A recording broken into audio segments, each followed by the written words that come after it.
Hi, hello there, friends. My name's McLagging, and I am the Legend of Zelda: Link to the Past lover. Back around the 2017 days, I used to do various speedruns of this game, and did somewhat decent at it. And while doing speedruns, I also joined many randomizer races and tournaments, and I did pretty well in those too. I did this for a few years straight almost every single day.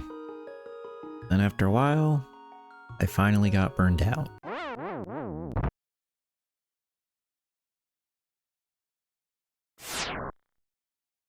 Now, and almost 3 years later, I have not played A Link to the Past at all. Until right now. Come join me on my journey to relearn this game. As in this series, I will be starting from the beginning. Standard mode, no crazy settings, no quick swap, no crazy clips or glitches. As I will just be playing by the no major glitches rule set, not the randomizer rule set. This series will be bite-sized videos of the seeds I play to show things I learned, things I messed up, and whatever else I find interesting, as I attempt to knock off 3 years of rust. What's the worst that could happen?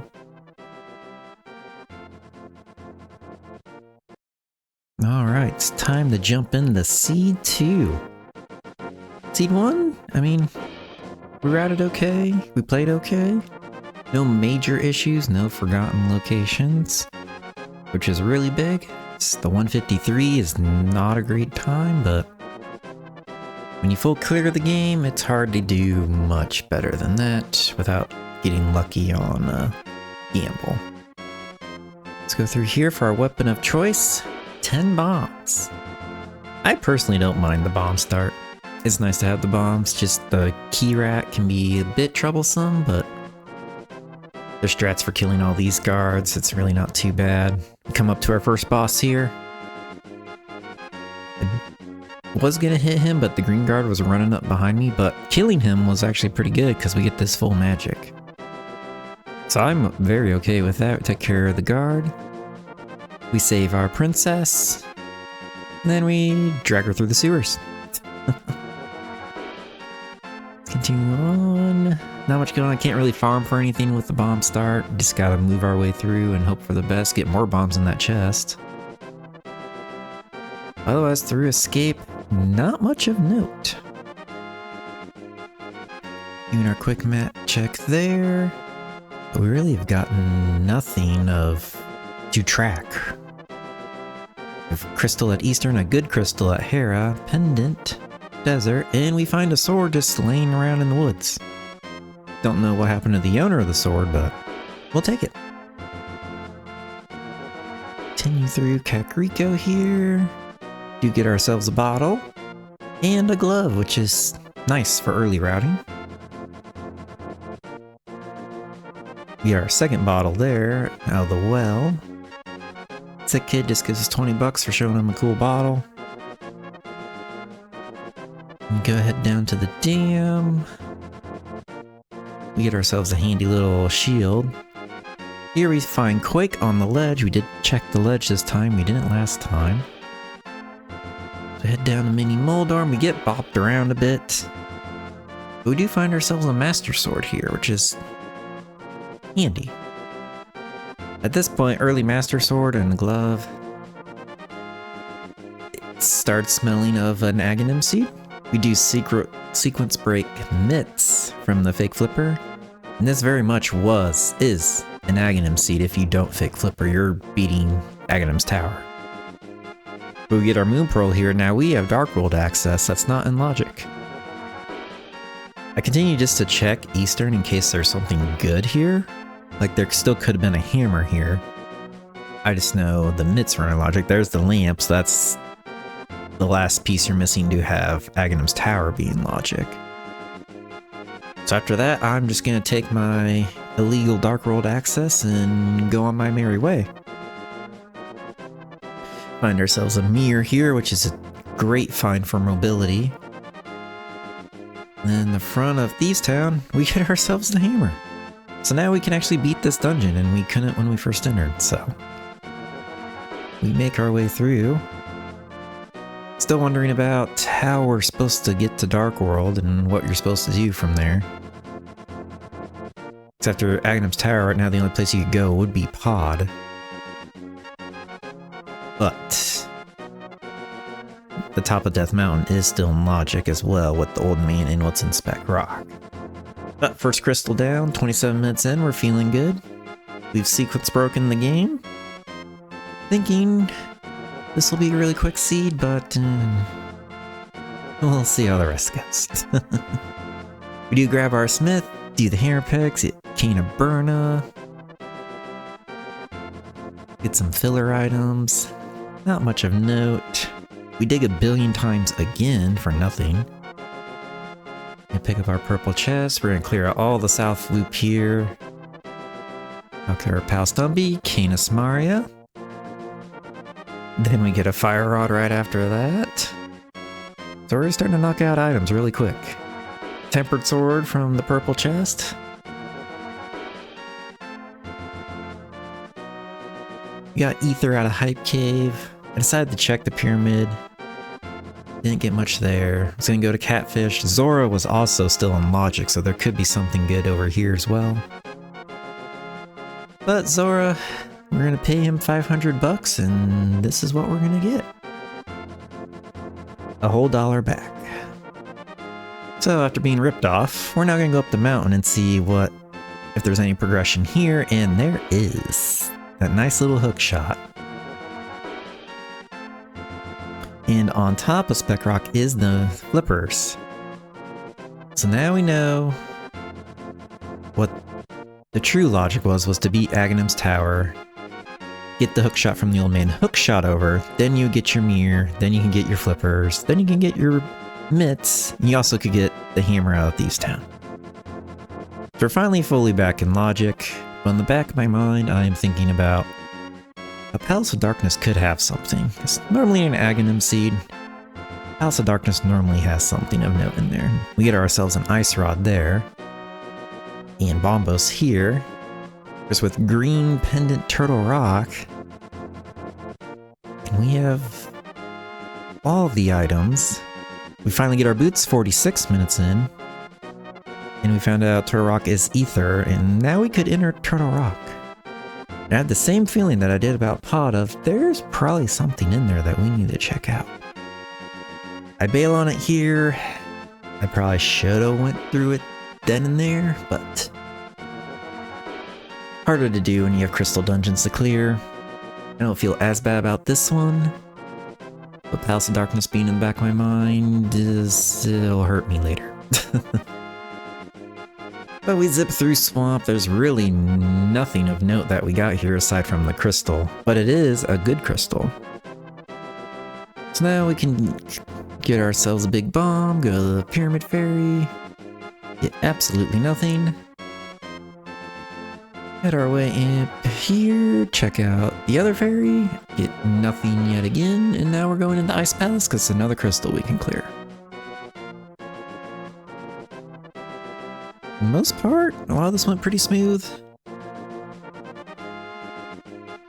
There really was not a whole lot here, and Turtle Rock and Palace of Darkness are still weighing on my mind more and more as I keep getting junk out of these crystal dungeons.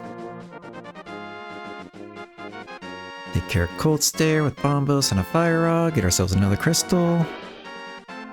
Gonna check out some of the boot locations, clean up some overworld before we commit to anything. We do check out the front of Skullwoods. It's easy to do. We got a 20 bucks, one item, just decided to bail from there. Didn't get anything else, and now Turtle Rock's calling my name. It's been calling my name for a while. Quickly checked Ether Tablet just to see, then we are committing to Turtle Rock. If I found something good in the front, I probably would have bailed. But again, it was just filler items and all a bunch of junk. We had to go pretty far through Turtle Rock before we found anything of note. So at this point, we just need a flute and a bow for go mode. And there's the flute on Laser Bridge. And at this point, we're right here. Might as well finish the dungeon off and get the green pendant. In case one of these turns into a bow. Unfortunately, no such luck. And now we have a flute to go activate and a mire to go check out. I do know Quake was on the desert ledge. Did get half magic out of the mire shed, which is always a nice handy safety to have. So we're going to clear ourselves through mire again. Nothing of note in this crystal dungeon like the other three. A full clear takes much longer as you have to go through everything and just... nothing but pain. Make our way to Vitreous here. And during this fight, got a little scary. I might have got bopped by the big eye, and on green mail, that hurts. Way to try to play safe here, because with another hit, we would be dead. Luckily, we survived, get our 5th crystal. We're just searching for a bow. I go through desert at this point. Pedestal is very much in play. I just had the back of skull to do, then I would have the 3rd pendant. I just decided to commit to this, kill them, get out of here. Now I'm going to turn in that green pendant. And we got a whole $5 for it. Thanks, Saha. Thanks for the $5 for killing Trinex. At this point, I'm committing the pod. I knew this thing, there was a chance of there being a good item in here since the beginning, since it's an Aghanim seed. There's normally a good chance of a good item being in pod no matter what. Due to all the items. Clear out to the back, and there is our go mode at 1 hour and 32 minutes in.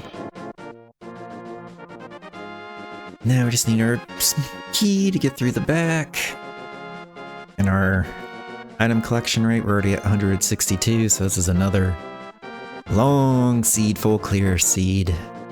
Really, the only thing we didn't do was go kill Mothula and pull the ped. There wasn't very many checks for us to do left at this point. Get ourselves a quick kill on Armos, and we are heading up to Ganon's Tower. But my intuition on both Pod and Green Pendant Turtle Rock was like, there's gonna be something there, and I tried to ignore it best I could, and ended up not being the right decision, but it's hard to do when you have crystals to clear. Takes a bit to find ourselves the big key. We do find a butter sword. And then our big key right there. I believe it was number 16-ish.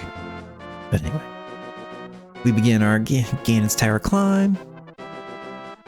It was a bit smoother than the last time. Wasn't too bad. The moles gave a little bit of trouble. Did do the torches right first try, didn't have to go back through all that. Check the last chest in case silvers were there, and here, you cannot have a better Aghanim fight than what happens in here. There's a triple. Wasn't sure if it's triple at the time, and then here comes the second round. Another triple. Cannot have a better Aghanim fight than that. You have to get lucky with the RNG to get that too. So now we just gotta beat up Ganon with the power of butter. And we find out that the silvers were off the mushroom that I didn't turn in. So I could have had a bow before entering pod if I had turned in the mushroom, and with the flute, that would have been easy to do. I don't know why I didn't do it. I should have done it. But we probably would have missed out on silvers and pod anyway. But with that, that is our second seed done. And it's very slightly better than our first seed. 151.16 versus 153.46. There was more items checked in this one, but it was a full clear kind of game. And it was just tough to commit to Green Pendant Turtle Rock when I had crystals to go through, and then dipping pod without a bow was never fun. But it's just things to keep in mind. It's just hard to make some of those decisions. But first sword was 7 minutes in the woods, 45-minute boots. Love to get it sooner than that, but the mirror at 21 minutes was actually really handy. So we didn't have any of those items in that first seed till after an hour, so that's what helped in this one since we checked more locations. 14 box. Not the greatest. 315 menu's okay. And in that, we have now completed our second seed in about 3 years, and I don't have many complaints, honestly. Just they're full clear, which honestly, full clearing is probably better for me anyway, just to get used to the dungeons again, get used to some movement, some of the bosses. Now all we gotta do is reflect a bit on Pendant, Turtle Rock, and Palace of Darkness, especially when it's an Aghanim seed and you sequence broke it. That's about as best as I could do on this one, but gearing up for the next one, and we'll see you there, and hopefully it goes better, and maybe we can not get a full clear seed. But we'll see you guys next time. Thank you.